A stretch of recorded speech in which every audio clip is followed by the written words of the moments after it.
సాధ్యమాని ఏదో ఊరి బయట ఎక్కడో పల్లెల్లోనో బందిపోట్లో ఎవడో వచ్చి కొట్టిపోతున్నారంటే సడన్ అటాక్ చేసిపోయారు, పోలీసు వచ్చేసరికి లేట్ అయింది అనుకోవచ్చు. నగరం నడిబొడ్డున పోలీసుల సమక్షంలో పోలీసులు చూస్తుండగా, పోలీసులు ఎంకరేజ్ చేస్తుండగా, ప్రొటెక్ట్ చేసుకునేవాడిని చేసుకోనికుండా వాళ్ళు కాళ్ళు చేతులు పట్టుకునేం, ప్రొటెక్ట్ చేయడానికి పోయిన మమ్మల్ని ఎక్కడికెక్కడ ఆపి రానియకుండా చేసి మళ్ళీ ఏదన్నంటే అరెస్ట్ చేసి ఉల్టా కేసులు.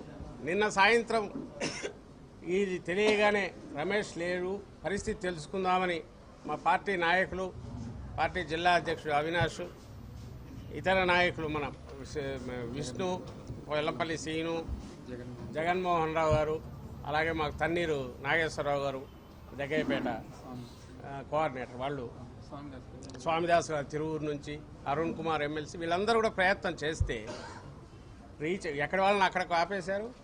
అవినాష్ వీళ్ళని అయితే ఐ థింక్ వాళ్ళు మీరు ఎక్కడికక్కడ అరెస్ట్ చేసి తీసుకుపోయినట్టున్నారు.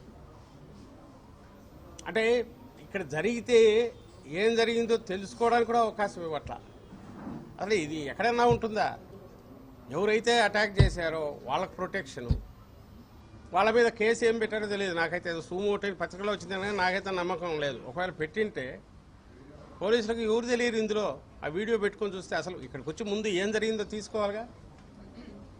ఇంటి దగ్గర ఇక్కడ వచ్చి ఏమేమి జరిగింది, ఎట్లా అటాక్ జరిగింది, ఎవరెవరు వచ్చారు, ఏం చేశారు, అది జరగలే. ఇంతవరకు పంచనామా ఎవరైనా వచ్చారా? వాళ్ళు పోలీసు వీళ్ళు ఎవరైనా రావడం కానీ తీసుకోవడం లేదు, ఫోరెన్సిక్కి తీసుకున్నది లేదు. అలాగే నిందితులు వీడియోలో ఉన్నారు, వాళ్ళను గుర్తుపట్టే దీనికోసం ఐడెంటిఫికేషన్ దీనికి పెరేడ్ చేయించడము ఇంకోటో. ఈవేళకు వార్ ఫుటింగ్ మీద జరిగిండాలి, అది జరగలేదు. పైగా జోగి రమేష్ మీద 4-5 కేసులు పెట్టారు. ఏం కేసులు పెట్టారంటే సేమ్ దుర్భాషలాడారు. లోకేష్కు ఏమన్నాడు, ఆయన చిప్పు దొబ్బింది అని అన్నారు. బుర్ర లేదో బుర్ర పాడైపోయింది అనడం కూడా ఆ పార్లమెంటరీ అన్పార్లమెంటరీ అనే అవుతుంది అనేది ఎవరికి తెలియదు.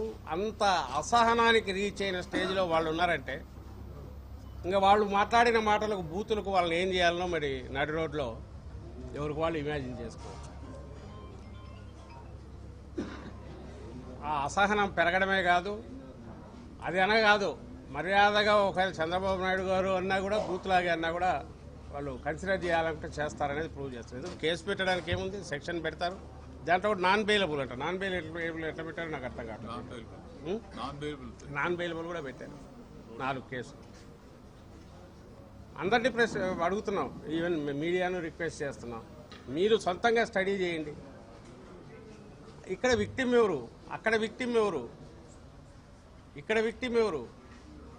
అక్కడ అంబటి రాంబాబు, ఆయనకు సంబంధించి ఆయన ఇంటి మీద అటాక్, బందిపోటు దొంగలు అటాక్ చేయడానికి, బందిపోట్లు అటాక్ చేయడానికి, రౌడీలు అటాక్ చేసి కొట్టడానికి, పూర్వకాలంలో మనం చూస్తున్నట్టు అరాచక ముఠాలు గన మీదికి వచ్చి పడేసి ఇళ్ల మీద పడి నేలమట్టం చేసిన దానికి దీనికి తేడా ఏముందో నాకు అర్థం కావట్లా. కేవలం చట్టం మా చేతిలో ఉంది, పోలీసులు మా చేతిలో ఉన్నారని ఇట్లా చేయడం అని అంటే తమ రాజకీయ సమాధికి వాళ్ళు నిర్ణయించుకున్నారు, వాళ్ళ కర్మ. బట్ దీన్ని సహిస్తూ అయితే ఊరుకోలేము. దీన్ని ఏ రకంగా ప్రజాస్వామ్యబద్ధంగా ఎదుర్కోవాలో అది ఎదుర్కొంటాం. జాతీయ స్థాయిలో గొంతు వినిపించే ప్రయత్నం చేస్తాం, అందరి దృష్టికి తీసుకెళ్ళాలి, ప్రజల్లోకి తీసుకెళ్లే ప్రయత్నం చేస్తామని చెప్తూ ఇందులో ఉన్న వాస్తవాలన్నింటినీ, జరిగింది ఏంటి, ఎవరి తప్పు ఉంది, ఇప్పుడు ఇక్కడ మాట్లాడడం గురించో లేక ఒక భాష గురించో తీసుకుంటే దానికి నిజంగానే నువ్వు అఫెండ్ అయ్యింటే కంప్లైంట్ ఇచ్చుకోవడానికి స్కోప్ ఉంది. నిజంగానే అందులో శిక్షించడానికి దాన్ని ఏమంటారు కేసు పెట్టడానికి అవకాశం ఉంటే కేసు పెట్టడానికి సెక్షన్స్ ఉన్నాయి. అవేవి కాదని నేరుగా అటాక్ చేసేయడం అనేది, అటాక్ చేసి ఉల్టా మా మీదే కేసులు పెట్టడం అనేది, పరామర్శించడానికి పోయిన వాళ్ళు అరెస్ట్ చేయడం అనేది, ఇది మేము ఒకరమే ప్రశ్నిస్తే సరిపోదు, అందరూ ప్రశ్నించాలని కోరుతున్నాం. వీటన్నిటికీ మూల కారణమైన ఏదైతే అసలు రీజన్ ఉందో, దీనన్నిటికీ ఏది రీజను? నిన్న రాంబాబు మాట్లాడినా లేక ఈయన మాట్లాడినా లేదా అంతకుముందు బ్రహ్మనాయుడు వాళ్ళు చేసిన ప్రయత్నమైనా ఏంటి రీజన్? తిరుపతి పవిత్ర ప్రసాదం, తిరుమల వెంకటేశ్వర స్వామి పవిత్ర ప్రసాదం, లడ్డూ ప్రసాదం మీద చంద్రబాబు నాయుడు గారు చేసిన ఒక చండాలమైన కామెంట్, జంతువులకు కల్తీ అయింది ఆయన ఇచ్చిన అబద్ధపు స్టేట్మెంట్ ఏదిందో అది అబద్ధం అనే విషయం సుప్రీంకోర్టు ఆదేశాల మేరకు సిబిఐ సిట్లో వాళ్ళ ఎంక్వైరీలో జాతీయ ల్యాబొరేటరీలు ఇచ్చిన రిపోర్ట్.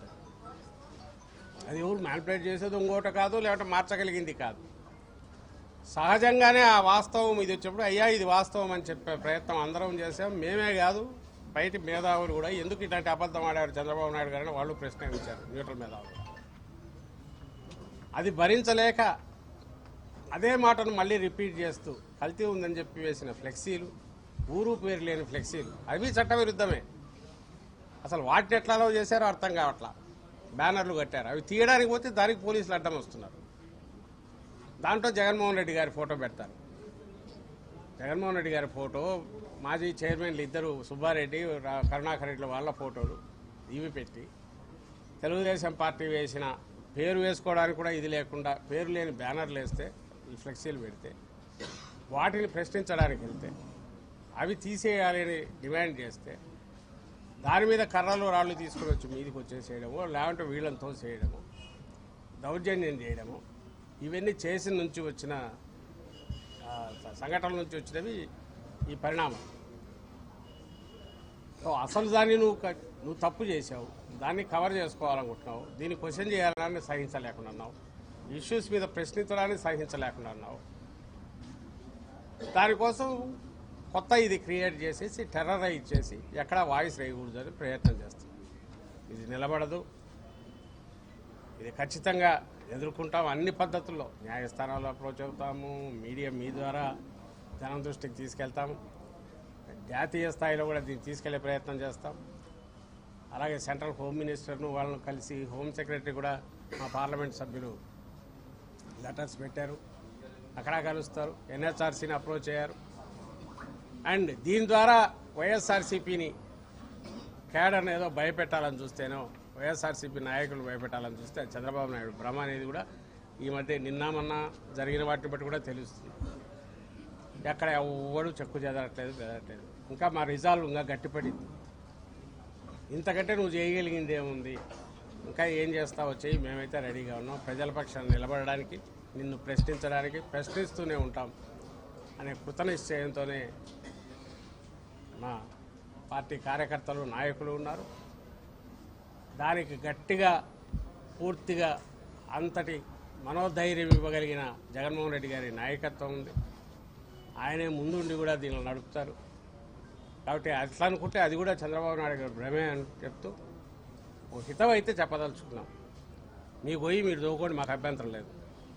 మీ గొయ్యి మీరు తవ్వుకోవడంలో భాగంగా మా మీద జరిగే వాటికి ప్రతి దానికి అయితే రికార్డు ఉంటుంది. మేము వచ్చిన తర్వాత మళ్ళీ అధికారంలోకి వచ్చినాక ఆ రికార్డుకు తగిన సెటిల్మెంట్ కూడా ఉంటుంది, వడ్డీతో సహా అనే విషయం అయితే ఆయనకు మళ్ళీ చెప్పదలుచుకున్నాం. అవన్నీ చట్టబద్ధంగానే చేస్తాం. ఎక్కడ చట్టాన్ని ఉల్లంఘించి ఇవాళగా ఊర్లో రౌడీలను, గంజాయి బ్యాచ్లను తెచ్చేసో, లేదా బ్లేడ్ బ్యాచ్లను తెచ్చేసో, టెర్రరైజ్ చేసి అటాక్ చేసి టెర్రరైజ్ చేయాలనుకునే దాన్ని ఇది చేయము. చట్టబద్ధంగానే అన్నీ జరుగుతాయి. మీ మీద అన్ని రకాల కేసులు పెట్టి ఏ రకంగా ఇది చేయాలనేది మాకు తెలుసు. ఒకవేళ మాకు తెలియని ఉంటే మీరు నేర్పిస్తున్నారు కాబట్టి ఖచ్చితంగా మీకు దీనికి తగిన మీకు వాటి యొక్క రిటర్న్ గిఫ్ట్ అనేది ఖచ్చితంగా ఉంటుందనేది మీ అందరికీ చంద్రబాబు నాయుడు గారికి చెప్తూ మరోసారి చెప్తున్నాము. ఎవ్వరము ఎక్కడా బెదరట్లేదు, కేడర్ బెదరట్లేదు, నాయకులు పోయట్లేదు. కృత నిశ్చయంతో ఉన్నాం. ప్రజల పక్షాన పార్టీ ఉంటుంది. ఇప్పుడు కూడా ప్రజల అంశాలను పైకి తీసుకురావాలని బయటకే తెస్తాం. ఈయన ఎన్ని అడ్డంకులు క్రియేట్ చేసినా వీటి పక్క ఓ పక్క ఫైట్ చేస్తూనే ప్రజలు ఎదుర్కొంటున్న సమస్యలన్నిటి మీద వైఎస్ఆర్ కాంగ్రెస్ పార్టీ ముందుండి పోరాడుతుందనే విషయం మరోసారి అందరికీ చెప్తూ సెలవు తీసుకుంటాం. Thank you.